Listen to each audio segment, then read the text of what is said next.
Number 6, given the triangles in each pair are similar, you're going to find the missing length. All right, let's take a look at this. Well, it's better if we rotate this a little bit so we can see it much better. Let's see if I can rotate it 90 degrees to the right. No, that doesn't look good. Let's rotate it back. Let's do the other way. Nope. So it looks like it's flipped like this, then rotate it like that. Yeah, it looks like that. Okay, but I don't even know what the original number was. It's 21. Okay, so this is really 21. Okay. This is 66 degrees, and this was the question mark. All right, so now you can set up the proportion. So I'm going to make this red. So this is also going to be red, and this is going to be blue, and this is also going to be blue. Okay, the 66 degrees just tells it has to be, you know, oriented that way.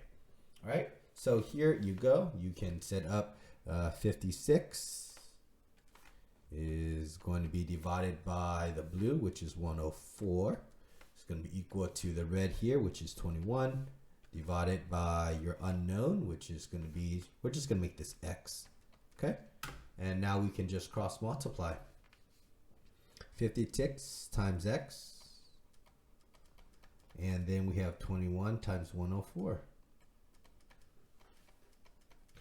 21 times 104 is 2,184. 56 times x is 56x. Divide by 56 to both sides. Then you get x is equal to 39. There you go. Okay, it just has to be oriented in the same direction. All right, let's do B here. When it is a bow tie, I would suggest that you draw your lines, okay, in your color, so you can color code it. All right. And this is going to help us set up the proportion. Okay.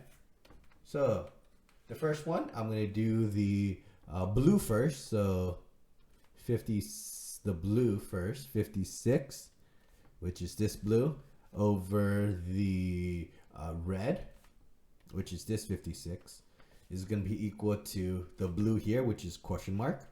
We could just write x over the 40, which is the red. Notice it's blue over red, which is going to be also blue over red.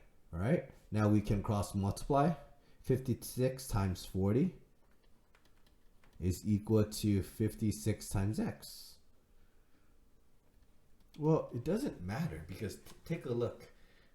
56 times 40 is 2,240 equals to 56x. Divide by 56, divide by 56. 2,240 divided by 56 equals to 40. Okay, that's it. 40 equals to x. Let's do C here. It's best to approach C by splitting it into a small triangle than a large triangle. So your small triangle of RED, it is defined by D here is 60 for RD, and RE is 50. Then the bigger one looks like that's your X. This is 70. This is RST. All right, so now we can label it. Here is our red. Here is our blue. That's going to be equivalent to this red over this blue. Okay, now we can set up the proportion. I'm going to go red first, so 50 over 60, which is your blue for the small one triangle. Then your large triangle, it is 70 divided by x, which is for the bigger triangle. Now we can cross multiply. 50 times x. Then we have 60 times 70. 50 times x is just 50x. 60 times 70 is 4,200 divided by 50 to both sides. X is equal to 84 as a result. So there you go. The strategy for these varies. For A, you have to just oriented, so it looks exactly the same, so you can get your proportion. B, the bow tie problem, draw your colors to help you set up the proportion. And C, triangle within a triangle, split it up into one small one and one large one.